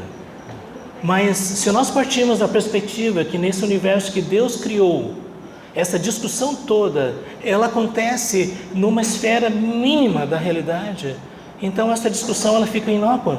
E que é melhor então nós dizemos o que foi que o Criador e aquele que tem conhecimento, todo conhecimento disse. Esse Criador disse que verdade A e verdade B são reais, ainda que não se encontrem na linha da nossa racionalidade. E essa é uma das grandes questões em relação a essa questão da soberania de Deus. Perfeito, perfeito. Essa questão da lógica, o senhor se refere, eu suponho, ao princípio da não contradição, né? De qualquer maneira, a gente está diante de uma conversa que já está aí há séculos, né? E não se trata de um assunto fácil, porque se fosse fácil já teria sido resolvido há muito tempo. Eu penso que uma das coisas que instigam esse debate, essa conversa, é o princípio da não contradição. O fato é que nós temos bons textos, e o Senhor citou vários aqui, e evidentemente, em função do tempo, não foi possível citar vários outros, e esses textos devem ser reconhecidos porque estão aqui. Temas de eleição, predestinação são bíblicos, não são invenções de calvinistas. Então, tudo está aqui. Mas o Senhor foi muito, muito preciso quando apontou para a questão da interpretação desses pontos. E é em função da interpretação e de possibilidades interpretativas que o debate se estabelece. E uma coisa nos inquieta, é esse princípio da não contradição. Eu me refiro, e eu acho que o senhor concordaria, que é válido nesse ponto, porque certamente se a Bíblia faz uma determinada afirmação acerca de algo que corresponde à vontade de Deus, ela não faria uma afirmação em contrário àquilo, desqualificando o argumento anterior. Então, nesse ponto, a não contradição é absolutamente útil. E talvez pegando um gancho, não foi planejado, mas acabou caindo aqui, eu lhe faria uma pergunta. mais uma terceira. Como os conceitos de eleição individual e expiação particular se harmonizam com os textos de Tito 2, 11 a 14, 1 Timóteo 2, 3 e 6,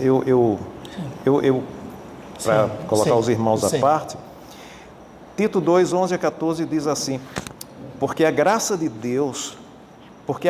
salvadora de Deus se há manifestado a todos os homens, ensinando-nos que, renunciando à impiedade e às concupiscências mundanas, vivamos neste presente século sóbria e justa e piamente, aguardando a bem-aventurada esperança e o aparecimento da glória do grande Deus e nosso Salvador Jesus Cristo, o qual se deu a si mesmo por nós para nos remir de toda iniquidade e purificar para si um povo seu especial, zeloso de boas obras. Eu sei que essa última parte do texto, se lida isoladamente, pode se referir aos eleitos, sim, em particular. No entanto, Paulo começa a falar dessas coisas dizendo que a graça salvadora de Deus se é manifestada a todos os homens, e só depois ele fala sobre Jesus Cristo que se deu a si mesmo por nós. Mas eu ainda acho que esse texto não é suficientemente claro. Penso que o texto de Timóteo lança uma luz mais... Mas antes disso, então, por textos, né? Então, esse primeiro aqui? Não, eu só queria... porque eu acho que Timóteo diz a mesma coisa, só acrescenta algo a mais. A gente precisa ver com mais cuidado isso, mas... Então, só para deixar o pessoal a par, mas aí o senhor pode falar por texto. Desculpa. Então, Timóteo, 1 Timóteo 2, 3 e 6 diz o seguinte: porque isto é bom e agradável diante de Deus, nosso Salvador. Isto que?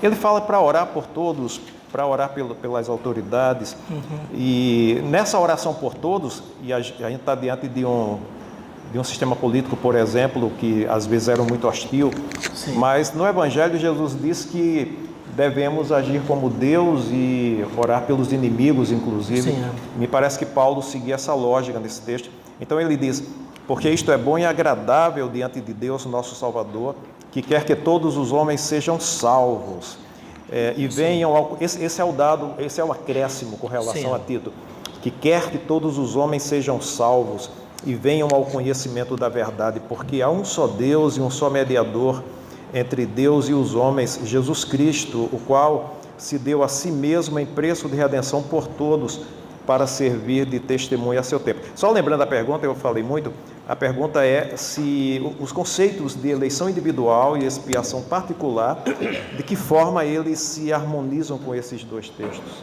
A gente teria mais uma hora ou não? Gente, em primeiro lugar, o texto de Tito. Queria pedir que os irmãos leiam Tito capítulo 1, versículo 1. Paulo, servo de Deus e apóstolo de Jesus Cristo, para promover a fé que é dos eleitos de Deus e o pleno conhecimento da verdade segundo a piedade. Escrevo na esperança da vida eterna, que o Deus que não pode mentir prometeu antes dos tempos eternos e no momento oportuno manifestou a palavra mediante a pregação que me foi confiada por ordem de Deus, nosso Salvador, a Tito, verdadeiro filho segundo a fé comum. Então, nós temos uma questão aqui, porque quando diz que a graça se manifestou salvadora, se nós formos entender que a graça regenera, não, porque nós teríamos o universalismo. Se nós formos entender que a graça é preveniente no sentido de despertar, mas não concluir a salvação, nós cairíamos no campo da interpretação arminiana da graça chamada preveniente. Se nós colocarmos isso no contexto da fé que dos eleitos de Deus, então no contexto de Tito, todos aí, realmente Tito já deixou claro nisso a quem ele se refere. Então, nesse aspecto, eu creio que o próprio texto nos dá solução em relação a isso, porque a gente observa que muitas vezes todos é qualificado pelo contexto. No meu entendimento, essa questão.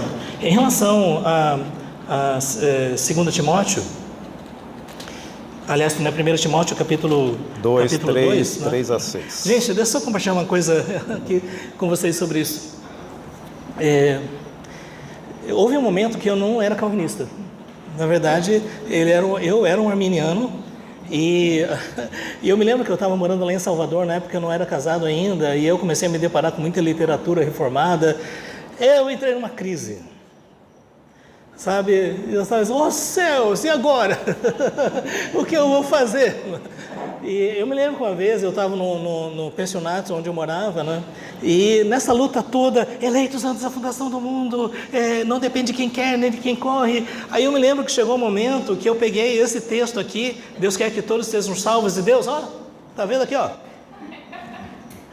Eu mostrei para Deus a Bíblia, eu disse para Ele, está aqui, ó, aqui. Mas, gente, deixando de lado um pouco essa questão, e pelo menos eu agradeço a Deus porque Ele não me fulminou naquele momento, né? Porque era uma irreverência absurda, né?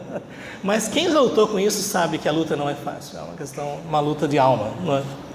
A segunda questão, agora em relação à questão da exegese do texto. Quando o apóstolo Paulo, Deus quer que todos sejam salvos e cheguem ao pleno conhecimento da verdade, novamente a grande pergunta é, a que ele se refere? Porque em muitos momentos ele fala sobre a eleição de Deus. Então, e aí eu estou falando mesmo dentro do contexto da teologia de Paulo, na carta de Paulo, carta de Paulo a Timóteo, 1ª e 2ª Timóteo, a que ele se refere? E aí alguns exegetas eles dizem, parece que havia na igreja pessoas dizendo que Deus não quer salvar rico, Deus não quer salvar rei, Deus não quer salvar pessoas de autoridade, Ele só vai salvar as pessoas mais humildes. Inclusive até o apóstolo Paulo diz que Deus escolheu os que não são, para envergonhar os que são, para que ninguém se glorie na sua presença. E muitos estudiosos veem nisso o apóstolo Paulo corrigindo um problema que está havendo na igreja, que os crentes deveriam entender que Deus quer alcançar todos os tipos de pessoas, não somente as mais humildes, mas aqueles que têm posição de autoridade. Agora, por que nós chegamos a esse todos aqui? Primeiro, pelo conceito da graça de Deus que nós encontramos nos escritos de Paulo, e em segundo lugar, por declarações muito mais contundentes e diretas a respeito da escolha soberana de Deus. Então é por isso que quando um texto está diante de nós não é, e essa é uma das questões que às vezes observa, que parece que certos textos resolvem tudo, mas nós precisamos fazer justiça a tudo mais que foi dito.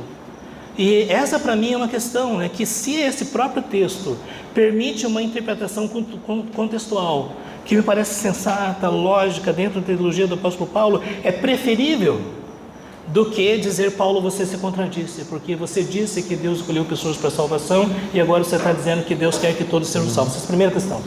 A segunda questão, e aí entra uma questão mais controversa, né? E eu confesso que até hoje eu não sei se eu concordo com o John Piper ou não, sobre a questão das vontades de Deus. Porque, por exemplo, Deus não tem prazer que o homem pereça, né? E Pedro também disse a mesma coisa. Então, e a pergunta é, Deus pode querer de formas diferentes? E aí entra toda a discussão medieval, né, sobre a vontade de poder, a vontade de permissão, a vontade soberana e muitas outras coisas. E eu acho uma área de estudo interessante, né, de nós verificarmos como a expressão vontade de Deus, telema, bulema e outras coisas mais, onde elas ocorrem, como elas ocorrem e qual é o uso desses conceitos. E John Piper, ele defende essa tese de que Deus pode querer e não querer ao mesmo tempo. Por exemplo, Deus ordenou que os homens não devem matar ninguém. Então, num certo sentido, Deus não queria que Jesus fosse executado, porque foi um crime. Por outro lado, Ele quis que o seu filho fosse executado. Inclusive, a profecia de Isaías 53 diz de que Ele agradou ele moê-lo, fazendo enfermá-lo, entregou o seu próprio filho, sem eximir as pessoas que executaram a Cristo da sua responsabilidade. É por isso que eu creio que essa questão de vontade de Deus mereceria um aprofundamento bem maior. Você sabe, né? Tanto na questão exegética quanto na questão filosófica também. Ok, pastor. Obrigado. Eu penso que esse texto de 1 Timóteo 4 e 10 talvez ajude também nessa discussão, porque aqui Paulo diz assim, porque para isto trabalhamos e somos injuriados, pois esperamos no Deus vivo, que é o Salvador de todos os homens, principalmente dos fiéis. Vou fazer a pergunta. Sim. Aqui fica claro que Paulo faz uma distinção entre todos os homens e os fiéis. Ele está falando em Deus como Salvador. No primeiro momento faz uma afirmação de caráter aparentemente universal. No segundo momento ele qualifica. A ideia básica, me parece, a leitura mais natural, é a que diz que, enquanto Deus é o Salvador de todos os homens, isso pode significar, e para mim efetivamente significa, sem forçar o texto, mas apenas deixando que o texto fale por si mesmo, que de alguma maneira Deus é o Salvador de toda a humanidade. Mas de uma outra maneira Ele é o Salvador dos fiéis. Que outra maneira? Com relação aos fiéis, Ele efetivamente salva. Ele efetivamente salva. Sim. Com relação aos outros homens, Ele é o Salvador, Paulo está dizendo. Ok, a gente tem que fazer uma distinção aqui. Em que sentido? Sim. Deus é o Salvador de todos os homens. O que não dá para afirmar é que Deus não é, em algum sentido, o Salvador dos homens. Aí a pergunta é, em que sentido Deus é o Salvador de todos os homens? Ok, nós temos uma questão aqui, porque se nós dizemos que Deus é o Salvador de todos os homens, no sentido de salvação, de redenção, perdão de pecados e justificação, cancelamento da dívida, não é o que o texto está falando aqui. É por isso que muitos arminianos usam esse texto para dizer que Deus é o Salvador potencial. Isto é, aquilo que Cristo fez na cruz viabilizou para aqueles que creem a posse da salvação. Então, é por isso que muitas pessoas veem esse texto nesse sentido. Só que, ao mesmo tempo, nós temos que observar que a palavra salvação, ela é usada em diversos sentidos. Então, vamos ler aqui em 1 Timóteo capítulo 4, vamos ler a partir do versículo 1. Ora, o Espírito afirma expressamente que nos últimos dias alguns apostatarão da fé para obedecerem espíritos enganadores, ensinam demônios e tudo mais, não é? E versículo 4, pois tudo que Deus criou é bom e recebido com gratidão, nada é recusado, porque é santificado pela palavra de Deus e pela oração. Expondo essas coisas aos irmãos, você será bom ministro de Cristo Jesus, alimentado com as palavras da fé e da boa doutrina que você tem seguido. Mas rejeita as fábulas profanas e velhas caducas, exercita-te pessoalmente na piedade, pois o exercício físico tem algum valor, mas a piedade tem valor para tudo, porque tem a promessa da vida que agora é e que há de vir. Fiel é esta palavra e digna de inteira aceitação, pois para este fim que trabalhamos, nos esforçamos, porque temos posto a nossa esperança no Deus vivo, Salvador de todos os homens, especialmente dos que creem.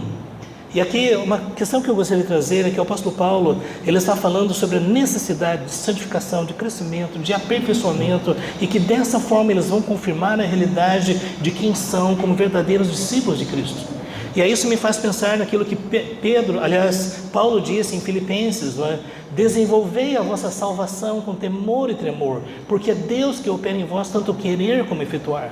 É por isso que eu não diria que o sentido natural em Paulo seria que ele é o Salvador de todos os homens, e muito menos o Salvador potencial. Especialmente se nós usarmos a palavra salvação nesse sentido, como também Paulo diz que a mulher se salvará pela missão de gerar filhos, porque nós não entendemos que é aí a redenção. E além disso, quando ele diz especialmente aqueles que creem, é porque se ele está falando sobre crescimento, desenvolvimento, aperfeiçoamento a caminho da glorificação, então aqueles que creem vão experimentar essas bênçãos de uma forma mais plena. E me parece que aqui é exatamente isso que ele está falando, e muitos intérpretes percebem isso nesse texto aqui. Por isso que quando diz que ele salvará o seu povo dos seus pecados, aí sim nós temos a questão de Jesus Salvador. De qualquer maneira, uma possibilidade seria Cristo ter, a expiação ter um alcance mais abrangente. Temos 2 dias? Então, sobre essa questão, eu até estava pensando, sabe, Alexandre, de nós não entrarmos na questão da expiação limitada, porque você sabe, nós temos um livro de 500 páginas escritas em inglês arcaico, em grego, hebraico, latim e tudo mais, lidando com essa questão. Para a gente perceber então que, viu, uma sugestão aqui já, um debate sobre a expiação limitada. Mas eu diria que é uma série de questões aí, realmente, né? Mas vamos falar, então, me deixa só pontuar algumas coisas, né? Eu não gosto da expressão expiação limitada também, porque eu não creio que comunica bem aquilo que reformados, inclusive Calvino, ensinou, porque pessoas dizem que Calvino não acreditava em expiação limitada. Eu creio que é melhor nós falarmos sobre expiação definida. Em que sentido? É que o sacrifício de Cristo, pelo menos em algumas formas, ele foi feito para um grupo específico de pessoas. Inclusive os arminianos reconhecem isso, mas eles dizem, não foi só para um grupo de pessoas, mas no outro sentido ele se estende a todos. E aí nós temos toda a discussão, inclusive entre reformados, porque nós temos, por exemplo, alguns reformados que acreditam na expiação universal e na eleição incondicional. Eu defendo a tese da chamada expiação definida. Eu creio que é um sentido verdadeiro que o sacrifício de Cristo não somente potencializou o perdão dos pecados, mas que foi um sacrifício eficaz por aqueles que o Pai deu para Ele antes da fundação do mundo. Eu dou a minha vida pelas minhas ovelhas. A entrega que Ele fez foi de forma intencional. E quando o apóstolo Paulo disse, Ele me amou e a si mesmo se entregou por mim, eu não vejo como uma expiação ilimitada poderia lidar com uma afirmação como essa. Porque se Cristo morreu por todos, no sentido mais geral da palavra, Paulo não poderia trazer para ele esse sentimento. Porque se Cristo morreu por todos, não há sentido dizer Ele morreu por mim. Isso me faz lembrar que uma vez eu estava na sala de aula e teve um aluno que disse, professor, não concordo não, Cristo morreu por nós. Não, tá ok. Mas eu tenho dito, você nunca terá percebido a realidade do amor de Deus, enquanto você não puder dizer, Ele me amou e a si mesmo se entregou por mim. Que quando Ele estava na cruz, Ele pensava em mim e pensava em você. Não como uma massa genérica, sem nome, sem rosto, sem história, mas como indivíduos específicos, com nome e com história. E dessa forma Ele olhou para nós e se entregou na cruz para pagar pelos nossos pecados. Essa é a minha percepção sobre isso. E é por isso que os textos que dão essa visão, né, do alcance da expiação de uma forma mais ampla, aí a gente teria que analisar com mais cuidado. Por quê? Porque toda a linguagem bíblica da redenção, ela nos leva para a questão pessoal. E somente alguns textos que nos fazem pensar, por exemplo, quando João diz, Ele é a propiciação pelos nossos pecados, não somente dos nossos, mas do mundo inteiro.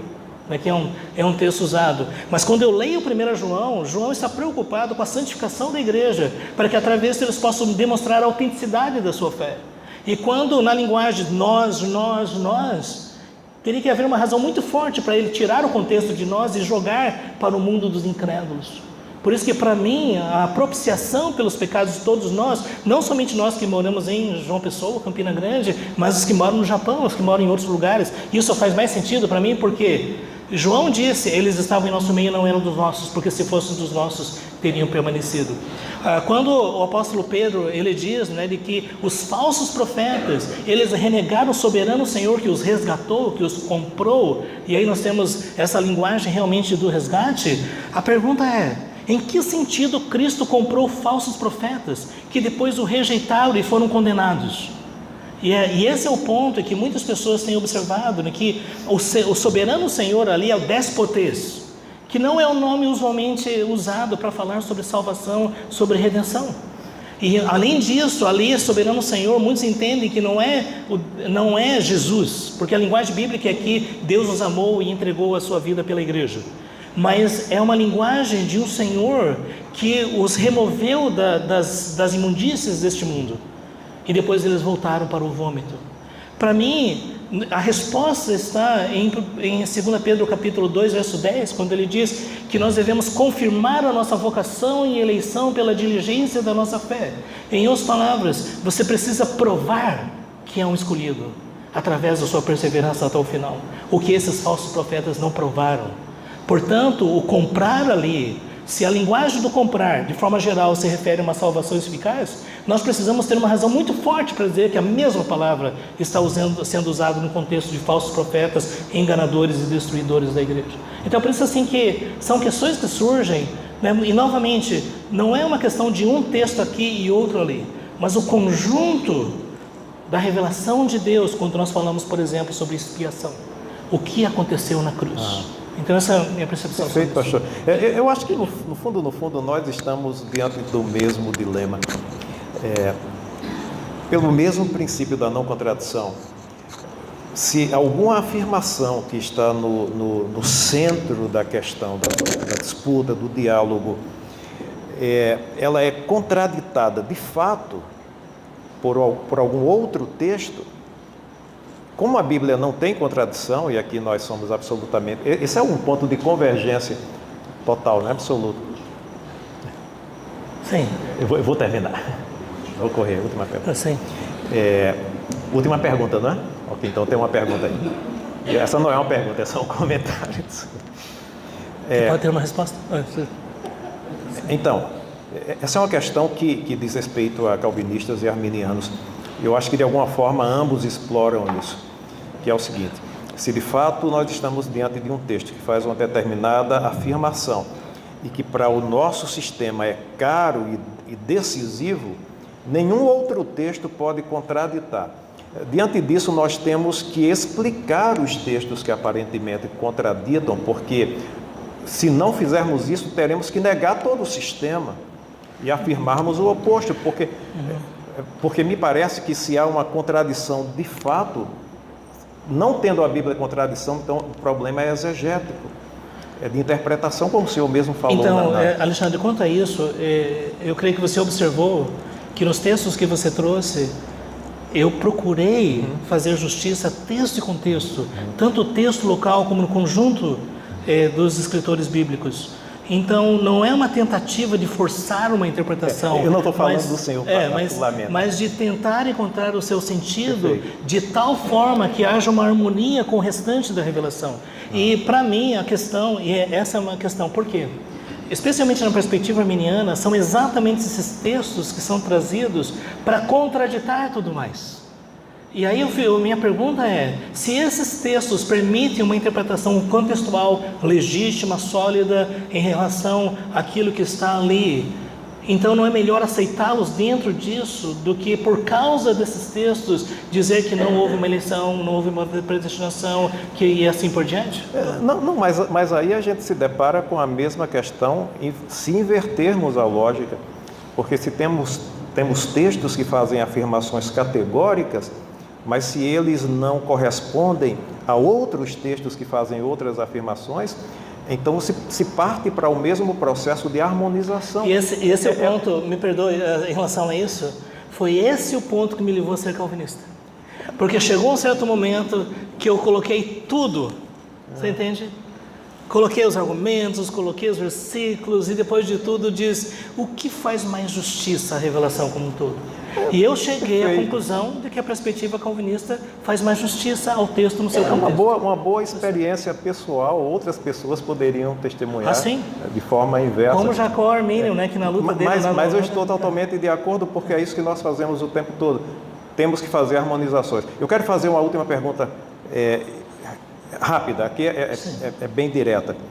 Ainda que eu preciso trazer um pequeno trecho de uma teologia sistemática, no caso a do Charles Hodge, que ele diz assim: se o fim da redenção, bem como o da criação e da providência, é a produção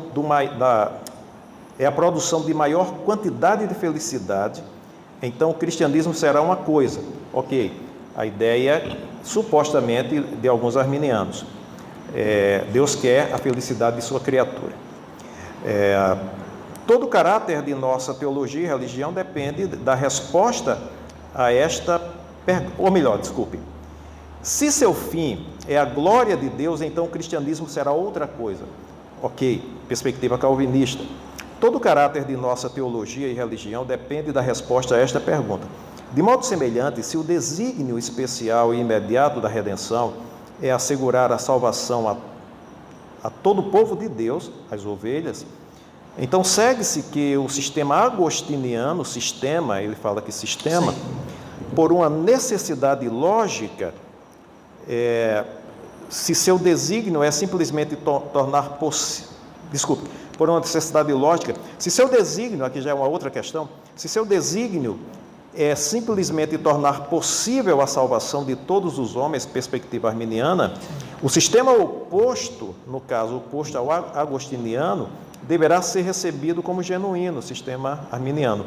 A ordem dos decretos divinos, ou, em outros termos, a relação na qual as várias partes do plano divino se posicionam entre si, está, então, muito longe de ser uma questão de especulações ociosas. É preciso determinar nossa teologia e nossa teologia determina a nossa religião. Então, a última questão, pastor, é a seguinte: essa forma de entender um determinado sistema como algo necessário, a gente está falando de sistemas eles são amplos e complexos e normalmente eles reivindicam uma assimilação completa. Então, essa postura de entender determinado sistema como algo necessário à doutrina da salvação, isso nos constitui num grave risco à interpretação da Bíblia, uma vez que tem essa assimilação de todo um sistema um grande potencial de condicionar de forma a priori o entendimento dos textos bíblicos, tocando a miúdo. Basicamente, se eu sou calvinista, eu chego à Bíblia com os olhos, com determinados óculos. Se eu sou arminiano, eu chego à Bíblia com um determinado olhar, uma determinada maneira de interpretar.